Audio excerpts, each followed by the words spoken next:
Bonsoir, bienvenue pour cette nouvelle édition dans l'actualité. L'instauration du pass sanitaire dans toutes les entreprises n'est pas d'actualité. Précision apportée aujourd'hui par le Premier ministre. Le pass sanitaire reste en revanche imposé à toutes les personnes qui travaillent dans des établissements qui reçoivent du public. C'est le cas des hôpitaux où les personnels, mais aussi les patients sont soumis à cette obligation. En attendant l'entrée en vigueur de l'obligation vaccinale. Exemple au CHD Vendée à La Roche-sur-Yon, Alix Lanos. Merci, au revoir. Bonjour. À l'entrée du CHD, une personne recrutée spécialement se charge de vérifier le pass sanitaire. Parfait, merci, au revoir. Certificat de vaccination, test antigénique de moins de 72 heures ou certificat de rétablissement du Covid datant de moins de 6 mois sont obligatoires depuis le 9 août dernier pour tous les patients ayant des soins programmés et les accompagnants. Alors un patient va venir au CHD suite à l'apparition des textes, donc il présente son pass sanitaire, savoir s'il est en règle. Il n'y a pas d'interdiction ou de contrôle au sens où on interdit l'accès, c'est plutôt un contrôle pédagogique, un accompagnement pour l'apprentissage de ces mesures. Pas de limitation de l'accès aux soins, redouté par une partie de la communauté médicale. Mais si aucun patient ne se verra refuser l'entrée à l'hôpital, pour les accompagnants et visiteurs, en revanche, il pourrait en être autrement. On est un peu plus vigilant par rapport aux accompagnants. Est-ce que c'est vraiment nécessaire d'avoir un accompagnant? Quels sont les cas de figure qui nécessitent absolument un accompagnant? Et quand il y a le pass sanitaire en règle, ça va. Quand il n'y a pas le pass sanitaire, c'est là où le référent médical de la discipline ou celui qui va consulter se prononce sur l'intérêt ou pas que l'accompagnant accompagne donc le patient. Ceux qui n'auront aucune dérogation, ce sont les soignants et même l'ensemble du personnel travaillant à l'hôpital. Le 15 septembre prochain, les professionnels ne présentant pas de contre-indication devront avoir reçu au moins une première dose de vaccin. À partir du moment que je sais qu'une personne n'est pas vaccinée ou il n'a eu qu'un seul vaccin, je leur écris, je me mets en contact pour les accompagner. Donc dans un premier temps, je ne suis pas dans une logique de sanction. On est dans un hôpital, on est dans une logique d'accompagnement et on va faire œuvre de pédagogie. Après, si le soignant fait le choix, le soignant ou le professionnel fait le choix de ne pas être vacciné, nous devons respecter ce choix.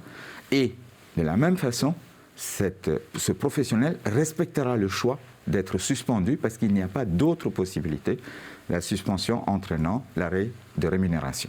Selon le directeur du CHD, 90 à 95% des professionnels exerçant dans son hôpital seraient aujourd'hui vaccinés. L'épidémie de Covid-19 continue de sévir aux Antilles. L'ARS des Pays de la Loire lance un nouvel appel aux volontaires. Des soignants ligériens interviennent déjà en renfort en Martinique et en Guadeloupe. Nous avons joint Christian Briola, cet infirmier vendéen, est affecté depuis la semaine dernière au CHU de Pointe-à-Pitre. Écoutez son témoignage. Vous avez à peu près une centaine de patients qui se présentent par jour aux urgences, avec un hôpital qui ne peut pas en recevoir autant. Donc, beaucoup de patients graves, avec moins de matériel, juste parce que le temps qu'il arrive. C'est ça qui est compliqué pour nous. C'est qu'on aurait pu les sauver en métropole ou même ici, mais si on avait eu le matériel, quoi. Voilà, on n'a pas d'autre solution que d'accompagner les gens à partir. C'est la solidarité des soignants qui fait qu'on tient le coup. Mes collègues guadeloupéens, ils sont super parce qu'ils savent qu'ils n'ont pas le choix. De toute façon, soit ils mettent leur vie professionnelle à l'écart, ou soit ils mettent leur vie personnelle à l'écart. Et ils ne peuvent pas faire ça. Donc, ils vont bosser, quoi. Et puis ils s'accrochent. Et c'est vrai que depuis presque 2 ans, ils n'ont pas eu beaucoup de moments pour souffler, quoi. Donc, notre venue, ça leur fait bien, quoi. Dans le reste de l'actualité, 10 ans après le passage de Xynthia, les Sables-d'Olonne se préparent à devoir affronter des tempêtes encore plus importantes. L'agglomération, comme l'ensemble du littoral vendéen, est vulnérable face au risque de submersion marine. Plusieurs solutions sont à l'étude pour protéger les habitants et les biens. Elles font l'objet actuellement d'une exposition pour informer la population et lancer une concertation. Explication, Alexia Janet. Dans l'endroit où il y a des risques, donc c'est les quais du port de pêche, l'extrémité nord-est du port de Plaisance et c'est les quais de la Chaume au niveau du passeur. 296. C'est le nombre de logements qui seraient concernés par les risques d'inondation en cas de submersion marine aux Sables-d'Olonne. À travers cette exposition, une concertation est donc lancée avec les habitants pour discuter de quelles solutions adopter pour prévenir les dangers. Des habitants qui ne sont pas toujours au courant des risques, même si, ici, ils se révèlent plus matériels que humains. C'est pour éviter des catastrophes comme à la Faute-sur-Mer, comme à Charon dans les Charentes. Les gens ils dormaient tranquilles, ils n'ont pas été informés, pourtant le vent soufflait. Donc aujourd'hui, c'est une phase importante d'informer les gens et aussi d'informer les gens sur les projets. Pourquoi ? Parce que les projets sont énormément coûteux. Et ces projets sont multiples. Parmi les solutions les moins coûteuses, agir directement sur les habitations concernées. On a identifié toutes les maisons qui sont vulnérables. Et donc on va aller proposer nos services aux habitants concernés. Donc là on imagine un bureau d'études, il ferait une visite de la maison et regarderait un peu à quelle hauteur sont les prises, le frigo, est-ce qu'il est vraiment concerné, il pourrait disjoncter, ce genre de choses. Donc il fait une liste de travaux, d'adaptation du logement par rapport au risque de submersion. Autre possibilité, adapter les infrastructures de la ville. L'idée serait par exemple de les rehausser de 50 cm supplémentaires pour arriver à environ 1 mètre. Les solutions proposées sont étudiées pour faire face à une tempête comme Xynthia, plus 60 cm. Il y a la mise en place d'une porte sur le chenal d'entrée du port des Sables d'Olonne. Donc c'est le projet le plus lourd, financièrement parlant, mais aussi d'un point de vue matériel et d'impact sur l'activité du port. Il y a une autre possibilité, c'est-à-dire on ne met pas de porte sur le chenal, mais on rehausse tous les quais sur le port. Les élus décideront fin septembre des solutions à mettre en place, à savoir s'ils opteront pour des actions collectives, individuelles ou bien même les deux à la fois. En bref, en voile l'abandon de Norbert Sedlacek, le skipper parti le 15 août dernier des Sables d'Olonne pour une tentative de tour du monde via les 5 océans est contraint de faire demi-tour en raison de problèmes techniques. C'était la 3e fois qu'il tentait l'aventure. En basket, le lancement du tournoi Cadet Nations de Montaigu-Vendée, c'est la 16e édition de cette compétition qui voit s'affronter quelques-uns des meilleurs jeunes basketteurs français. 8 clubs participent au tournoi dont Cholet, Limoges, Nantes ou encore Nancy. C'est un tournoi de préparation pour les centres de formation. On a les plus grands centres de formation français et c'est l'occasion pour eux de lancer la saison, de vivre ensemble sur 3-4 jours, de créer une osmose au sein du groupe et de lancer les premiers systèmes collectifs, le vivre ensemble. Donc non, c'est pas du tout, contrairement à un tournoi de fin de saison où c'est la récompense, la cerise sur le gâteau, c'est vraiment un tournoi de préparation qui est très demandé par les centres de formation.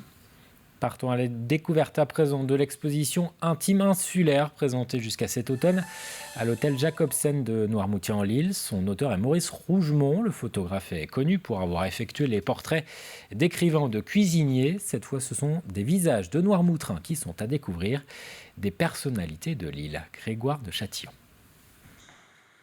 Le photographe a tiré le portrait d'une trentaine de personnages de l'île, parmi lesquels le charpentier de marine Henri Gendron, Michel Adrien, le marin entrepreneur, Daniel Lobignat, ardent défenseur des cabines de plage, ou bien encore Marcel Coutelot. Marcel Coutelot, qui est un ostréiculteur, je connais depuis toujours et tout le monde le connaît à Noirmoutier. On l'a connu quand il avait 15 ans, 16 ans, qui mettait un peu la pagaille dans les balles, etc. Mais surtout, il a une histoire tragique, puisqu'il a eu son bras gauche coupé par un filin à l'âge de 14 ans, quand il était matelot, quand il était mousse. Et donc, il s'est reconverti dans les huîtres. Alors, c'est un personnage... tout le monde ne l'aime pas forcément, moi je l'aime beaucoup, mais il est controversé parce qu'il fait des bagarres. Il continue à faire des bagarres avec la seule main qui lui reste. Mais c'est sa façon de vivre. Il a un grand cœur en fait. Leur point commun, c'est qu'ils ont du relief. Comme Jean-René Baudin dit Hercule, grand imprécateur et écologiste avant l'heure, ils sont même hors normes pour le photographe Maurice Rougemont. Ce sont des personnages d'une autre époque souvent, qui ont un certain âge et qui ont vécu, qui sont pas passés dans la moulinette de la normalisation, qui représentent un temps ancien où ils ont connu plus de liberté et où il y avait plus de personnalités fortes qui s'exprimaient. Ici, l'académicien Jean-Marie Rouard, qui passa une partie de son enfance sur l'île de Noirmoutier, un peu plus loin, au fond du couloir, Marcel Corbejeau. Elle est née dans les années 30 et elle a toute une histoire. Là, vous voyez qu'elle porte la quichenotte. Sa grande bonté qui, j'espère, apparaît dans son sourire. Elle l'a eu toute sa vie. Ils font partie de l'identité de l'île. Maurice Rougemont a su les révéler à la lumière de son objectif afin de les exposer en grand format. L'exposition intime insulaire est à découvrir à l'hôtel Jacobsen jusqu'en octobre prochain. Le jeu des 1 000 € de passage en Vendée, des enregistrements de l'émission de radio avaient lieu à La Faute-sur-Mer. Adultes et jeunes ont tenté de répondre aux questions posées par les auditeurs de France Inter à travers la voix de l'animateur du jeu, Nicolas Stoufflet, qui connaît bien la région pour avoir passé de nombreuses vacances à Notre-Dame-de-Mont et qui reste attaché à la Vendée. Les Vendéens, visiblement, aiment beaucoup écrire. On envoie beaucoup de cartes postales, parce que c'est aussi comme ça qu'on peut poser les questions. On envoie des questions par le site de France Inter aussi. Et je pense notamment à un habitant de Saint-Jean-de-Mont qui s'appelle Jean-Marie Berthelin et qui envoie énormément de questions.